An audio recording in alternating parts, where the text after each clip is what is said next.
네, 건축의 기능 구조 및 세 번째 이야기는 비례와 구조와 미 이런 제목으로 얘기를 할까 합니다. 자, 우리가 비례야말로 모든 미의 기본이다라고 얘기를 하죠.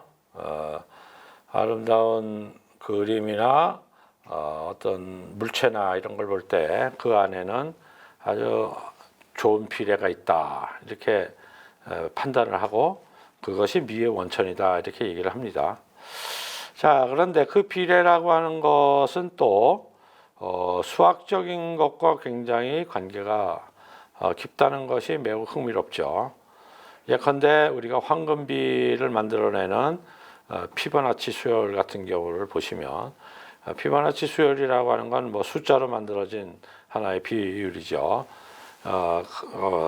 자연수 중에서 연이어진 앞의 수하고 더해서 나오는 그런 수열을 우리가 피보나치 수열이라고 하는데, 이런 피보나치 수열이 자연 만물에 그대로 나타난다.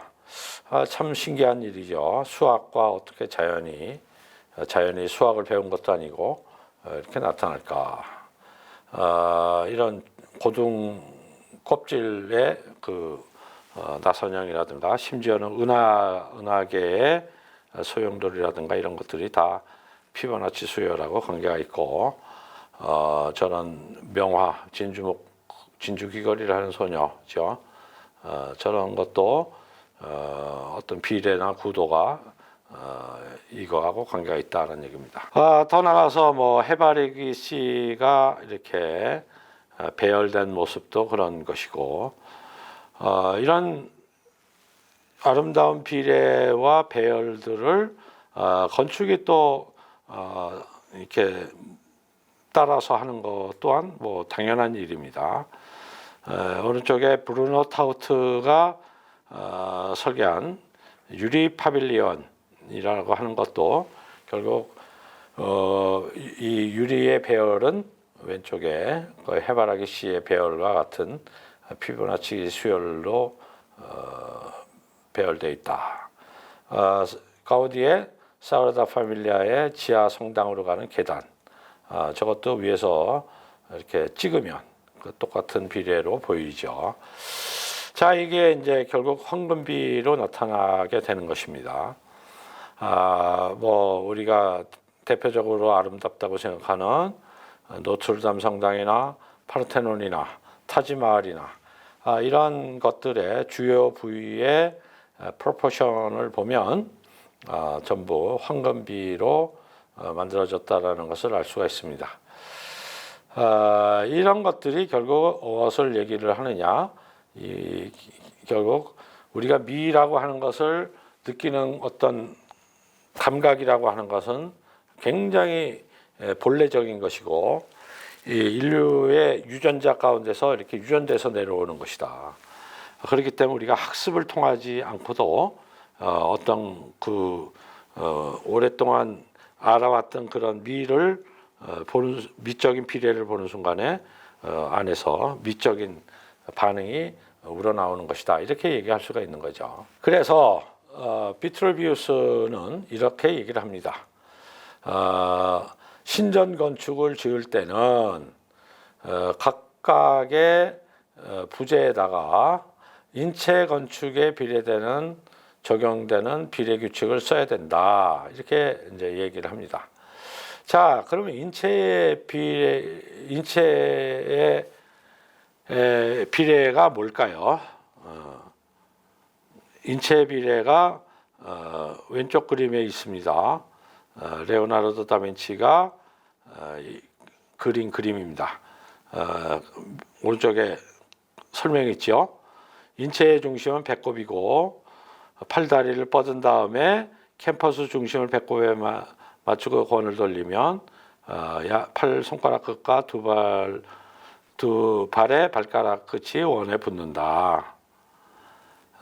뭐 이런 몇 가지 이렇게 원칙을 찾아냈어요. 자, 인체 비례라고 하는 것이 그대로 직설적으로 표현된 것이 에클렉테온 신전이죠. 아테네에 있는. 저기는 아예 기둥을 여신의 몸을 기둥으로 대체를 했습니다. 저렇게 직설적으로 하지 않았다 하더라도 그리스 신전에 있는 기둥들의 비례는 개략적으로 인체의 비례와 같은 거죠. 자, 여기서 우리가 무엇을 얘기할 수 있는가? 결국 신인 동영론이라는 하나의 사상으로부터 연원을 하고 있다라는 것을 알 수가 있습니다. 결국 미라고 하는 것은 중세 기독교 사상이라고 해서 보면 사람의 인체는 결국 성경에 따르면 하나님이 자기의 형상을 따라 자기의 모양대로 지은 것이죠. 그러니 결국 인간의 인체 안에는 하나님의 형상이 있다. 그러니 그것은 절대적인 비례고 절대적인 미의 원천이 되겠죠. 자, 그래서 인체가 미의 원천이 되는 것은 사실 중세에서는 기독교 사상의 영향이고, 더 거슬러 올라가면 기독교 초기 사상에서 헬레니즘적인 영향을 받은 것에서도 영향이 크다.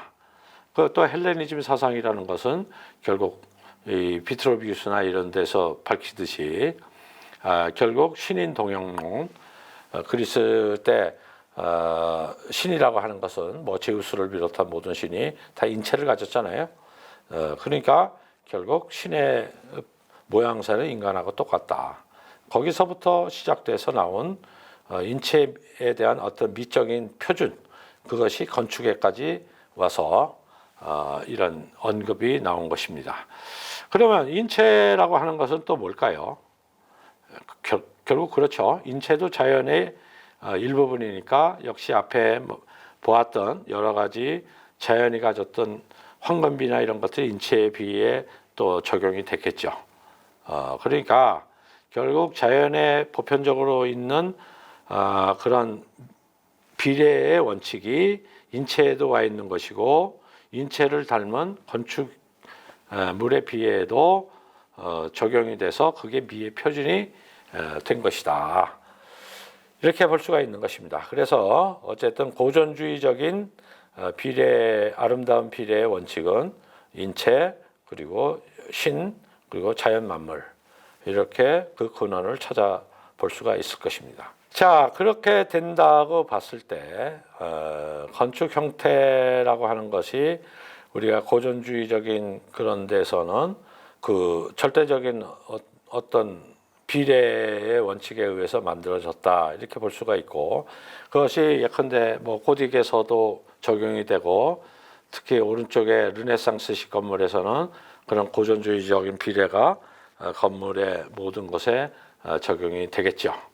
자, 그러다가 이것이 이제 의심이 되고 말하자면 새로운 비례의 원칙들이 나타나기 시작한 것이 20세기부터입니다. 그 수천 년 동안 우리의 인류가 써왔던 돌이라고 하는 재료가 더 이상 주된 재료가 되지 않고 철과 철근 콘크리트가 나오면서 그런 석조 건축에 적용됐던 비례라고 하는 것은 더 이상 의미가 없어지게 되죠. 이제 그러면서 밑에 보이는 새로운 방식의 교회, 새로운 방식의 주택, 이런 식으로 새로운 구조 재료에 의한 새로운 건축 형태와 비례가 하나의 건축의 기준으로 나타나게 되는 것입니다. 요컨대 우리가 만고불변의 원칙이라고 생각했던 소위 고전적 비례라고 하는 것도 사실은 알고 보니까 당시의 구조적 재료와 구조 시스템으로부터 나온 하나의 인과관계를 가진 비례였구나, 이런 것들을 우리가 알 수가 있는 것입니다. 자, 왼쪽 그림은 고딕 성당이고 가운데는 가우디의 포물선 아치입니다. 오른쪽 거는 또 현대 건축인 칼라트라바의 토론토에 있는 한 아트리움이에요. 자, 우리가 재료는 세 개가 다릅니다. 하나는 돌이고, 하나는 벽돌이고, 하나는 철입니다. 자, 그러나 여기서 느끼는 공간감이라고 하는 것은 매우 비슷하죠. 어떤 굉장히 강력한 공간감과 아름다움을 우리가 느낄 수가 있습니다. 다 공통점이라면 그 주어진 재료에서 가장 최적의 구조를 찾아내고 그 구조에 따르는 건축적 형태와 공간을 만들어냈다는 것일 것입니다. 자, 그렇다면 이렇게 얘기할 수는 있겠죠. 건축에서 아주 합리적인 구조에 따르는 형태는 미의 원천일 수 있겠다. 그러니까 결국 어떤 고전적인 비례라고 하는 것이 절대적이지만 그것은 돌 건축에 의해서는 절대적일 수 있다. 그러나 재료가 철과 콘크리트로 변하는 순간에 그것은 더 이상 적용될 수가 없죠. 그러니까 그보다 더 보편적인 언급을 얘기한다면 그 재료에 따르는 역사적 재료에 따르는 가장 합리적인 구조, 그에 따르는 형태가 미의 근원일 수 있다. 이렇게 말씀드리는 것이 더 보편적이다라고 보겠습니다.